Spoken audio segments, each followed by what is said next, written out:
Lesti ini ibarat seorang maling baju. Dia pinjam baju tapi bajunya nggak dibalikin. Apa itu kalau bukan maling? Itu kata-kata maling. Ya itulah yang diterima sama penggemar.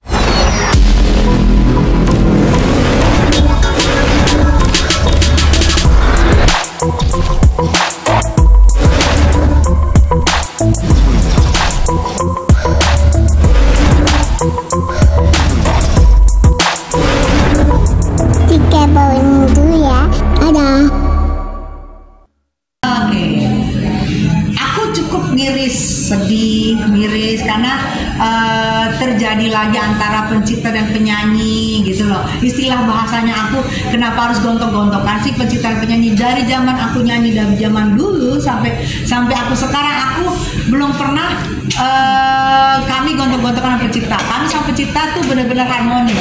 Jika aku membawakan lagu satu lagu, pencipta pun akan nelpon, "Desa kamu bawain lagu ya," misal di TV kan, "Makasih ya bawain lagu aku," gitu loh. Biasanya gitu harmonis kami.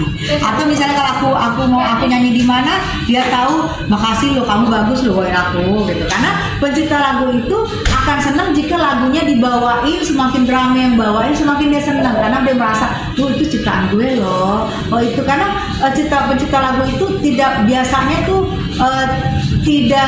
tidak bisa dibeli dengan uang. Walaupun waktu dia menyerahkan lagu itu bisa mahal bisa murah karena tidak ada tarif di lagu itu gitu.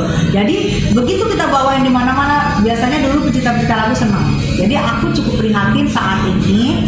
Kenapa sih ini kayaknya ada miss dari sini.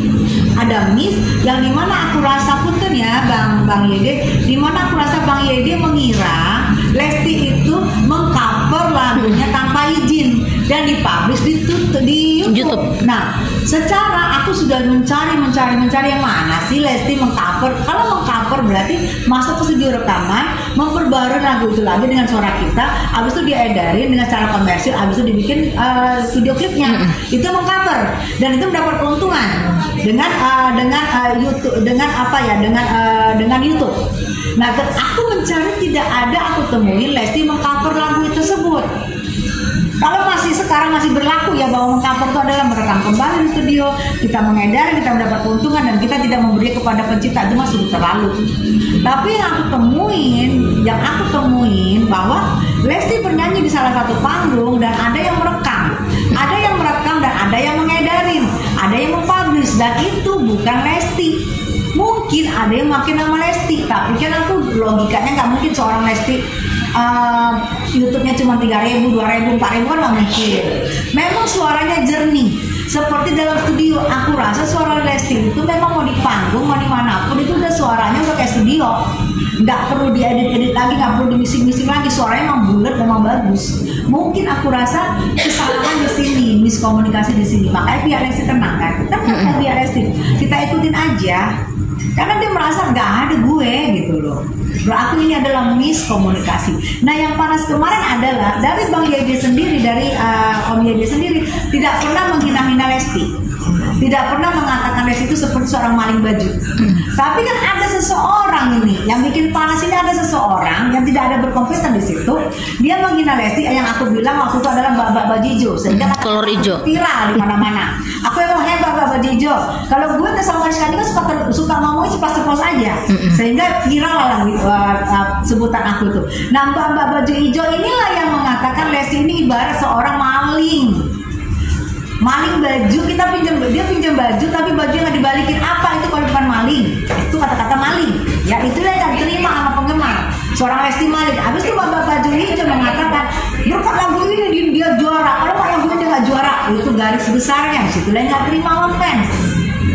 Suara Lesti itu bagus bukan karena lagu, karena dia pinter mengenakin lagu gitu loh. Dia pinter lagu apapun dikasih sama Lesti itu akan enak jatuhnya, karena ini anak kebiasaannya mengenakin lagu, suaranya bagus, tonnya mantap, tonnya tetap, nggak pernah ada di situ salah, di situ tidak ada fals, tidak ada sumbang, bukan karena lagu. Dan setahu gue waktu kompetisi tidak ada membawakan lagu tersebut gitu loh, kecuali di panggung-panggung. Ini kesalahan dari mbak-mbak yang nggak ngerti ini loh, yang bikin panas gitu loh. Sebenarnya Om Yede karena memang menegur itu ada kesalahan, tapi orangnya dia yang terlalu songong, membentak-bentak seorang diva. Ya sekarang lu siapa sih? Gitu. Maka bikin hajar-hajar ini jadinya.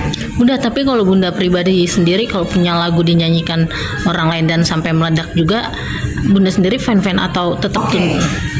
Kan aku bilang pencipta lagu dulu kalau aku bawain lagunya dia akan berterima kasih. Makasih ya Teh, salah satunya almarhum Kak Zelda selalu bilang terima kasih, aku selalu telepon, Tessa kamu nyanyi lagu abang kemarin di TV ini. Iya bang, makasih ya, bagus loh kamu bawainnya. Karena setiap penyanyi itu membawakan lagu itu dengan versinya masing-masing. Biasanya pencipta lagu akan senang lagunya dibawa, apalagi dibawa oleh sekelas Lesti. Karena lagu itu akan jauh lebih enak, jauh lebih ini kan, nama dia akan terkenal sampai pun nanti dia udah nggak ada, nama dia kan akan terkenal, akan terngiang-ngiang, kan bangga gitu loh. Jadi menurut gue kalau gue pencipta lagu, gue akan bangga siapapun yang membawakan lagu gue, apalagi sekelas diva, sekelas Lesti, akan bangga gue gitu loh. Nggak ada akan, kalau gue nggak akan ada gue kecuali dia mau cover ya gitu. Dan lagian pula kan ada ini Mbak, ada begitu di cover, begitu nanti masuk YouTube biasanya ininya lari ke pencipta kok, tidak ada dan YouTube sendiri akan berbagi ke pencipta. Oh ini lagunya asalnya di sini gitu, dan di sini nggak dapat duit, larinya ke sini, biasanya sudah dibagi langsung kok sama YouTube gitu, nggak usah kita kejar-kejar. Nah, ini kan Dede juga nyanyi kan waktu itu di ajang pencarian bakat ya Bun, di salah satu stasiun TV. Dan kemarin juga sempat ada preskon di ajang dangdut tersebut, kita tanyain dari pihak Bu Siwi sendiri mengatakan pihak mereka sudah membayar KLMKN. Betul. Pihak biasanya bukan penyanyi yang membayar royalti, penyelenggara atau IO, apalagi sekelas TV besar tidak akan membayar ke situ, gitu loh. Tidak ada hak dari seorang penyanyi.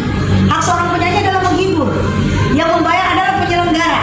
Jadi kalau mau dituntut penyelenggara yang dituntut, jangan penyanyinya, gitu loh. Kalau mau dituntut kemarin yang men-share itu YouTube, jangan penyanyinya, jangan Lestinya. Makanya kenapa orang berpikir kenapa Lesti yang luber? Jadi kan orang berpikir Lesti luber kalau minta duit ya kan, takutnya begitu. Netizen berpikir kan begitu rata-rata, padahal belum tentu juga Om Yedi mau gitu kan. Tapi netizen berpikir kenapa Lesti yang lu tuntut, kenapa buat penyelenggara lu tuntut? Lu mau duitnya Lesti, lu mau pansos kan, kasihan kalau seorang Om Yedi ini difitnah begitu. Orang kesel karena ada yang nyonyong-nyonyong itu yang asal-asal yang bikin netizen geram. Jadi impulsnya ke Om Yedi gitu. Sementara Om Yedi ini kasihan kita jadinya. Nah, ini kan juga fans juga geramnya itu karena mereka kan menginfokan ke pemberitaan bahwa udah datang ke rumah Lesti sebanyak 3 kali Bun, tapi belum ada respon. Namun yang lucunya kan masa sih sekelas pencipta lagu legend dia nggak punya kontak-kontak sesama manajer atau apa gitu. Ketentuannya kan harusnya seperti itu ya Bun, kontak ke manajemen atau manajer gitu. Manajemen yang itu makanya kan dibilang netizen, kenapa Lesti yang luber, lu minta foto sama Lesti, lu minta apa sama Lesti? Harusnya ke manajemen, kan kasihan seorang Om Yode loh, saudara kandungnya dari Dedi Dores, pencipta lagu besar, kasihan kan digituin kan. Lu ngapain sampai depan pagar rumah penyanyi? Lu tuh seorang pencipta lagu, ya kan, banyak tuh yang komen begitu. Kasihan lu, apa lu minta tanda tangan, atau minta fotoan, atau mau minta duit, kan kasihan waktu itu begitu. Harusnya cari manajemennya, cari manajernya, cari kenapa nih. Kalau memang bertanya ya kenapa nih kok bawain lagu saya nggak ada izin, misal kalau betul. Jadi jangan Lestinya diuber, apa yang baju hijau minta tanda tangan sama Lesti gitu, atau minta fotoan, atau mau keluarin lagu baju hijau, kan itu yang dibilang orang jadinya. Itu yang menurut aku di sini pencipta lagu itu sebenarnya itu kita hargain banget loh sama-sama penyanyi. Kenapa sih mau gitu mencari penyanyi kalau katanya di depan pagar, ya kan kesian. Atau mungkin Lesti juga bingung kenapa gue cari-cari, atau juga Lesti baru lahiran, hargailah baru lahiran, mungkin belum bisa ketemu atau gimana gitu loh. Nah ini jadi kasusnya ini jadi tidak ngerti kemana-mana udah gitu. Nah kemarin sempat pihak YD Preskon itu pun mengatakan bahwa dengan lawyer yang baru tersebut Bang Deo, dia bilang meluruskan kembali bahwa sebenarnya laporan ini harusnya bukan ditujukan kepada Lesti, tapi untuk memancing Lesti keluar, setidaknya dia tahu siapa nih pemilik akun. Masa sekelas Lesti harus tahu siapa pemilik akun, itu kan lucu ya Bun. Mungkin ada nggak sih Bun sekarang gini loh, nasihat buat Om YD? Akun YouTube-nya Lesti ini udah sibuk, nggak mungkin dia mencari-cari YouTube, mencari-cari siapa.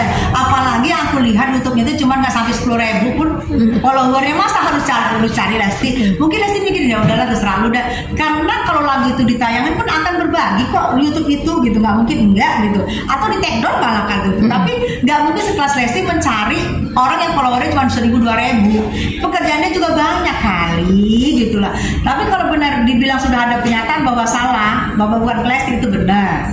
Kan dari awal aku tetap, kenapa aku paling vokal bersuara, paling nomor satu aku langsung bersuara, karena aku merasa Lesti ini adalah adik junior aku gitu loh. Makanya aku paling vokal karena aku langsung cari gitu di mana gitu.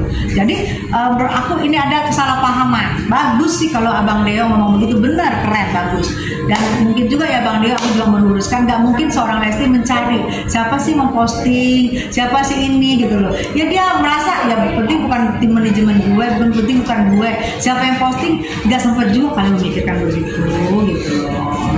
Untuk memancing aku rasa lebih elegan ya, tidak usah langsung dilapor ya. Mungkin ada cara lain. Toh juga Lesti juga tinggalnya di Indonesia ya. Kan juga tahu nih, jika nanti Lesti ada di suatu acara kan bisa bertemu gitu loh. Bisa bertemu, bertanya. Kalau untuk memancing ya gitu loh, aku loh, saran aku ketemu Lesti ada di acara sini, datang gitu loh menurut aku. Karena aku kalau misalnya ke rumah itu biasanya privacy banget gitu ya. Tapi soal undang-undang kita itu memang termasuk kriminal atau perdata sebenarnya itu ya? Apa tuh? Undang-undang kita itu. Nah, undang-undang kita ini kan sebenarnya hitung-hitungan duit ya. Hitung-hitungan duit. Aku nggak ngerti, itu yang aku bilang kemarin, aku sampai mau ke MK kan. Ini apa sih sebenarnya, bagaimana sebenarnya? Karena kalau ini dibiarkan akan banyak lagi pencipta dan penyanyi kena dalam masalah ini. Sekarang Vidi Aldiano, Agnes Mo udah, Vidi lagi sakit loh. Nah akan banyak lagi, itu yang aku sayangkan gitu loh. Ya harmonis aja lah. Jadi jelas nih apa nih pasal-pasalnya, jelas nih kemana nih. Jangan kayak gitu kita jadi bingung. Kita kan jadi penyanyi juga bingung gitu loh. Apalagi saya sebagai senior ya, saya bingung, kasihan adik-adik saya nanti di kedepannya nggak jelas. Jangan sampai nanti kondangan nggak ada yang berani nyanyi, mulutnya dibungkam, takut nyanyi karena takut diminta royalti gitu loh. Jadi aku mari kita sikapi dengan bijak. Apa nanti undang-undangan juga semoga ya bapak-bapak yang di MK sana nanti jika ada uji materi tentang undang-undang ini tolong ya Pak Adi perjelas ya Pak ya, biar kasihan nanti penyanyi-penyanyi atau di kondangan nanti anak bapak kagak ada yang nyanyi loh, kagak ada yang berani loh.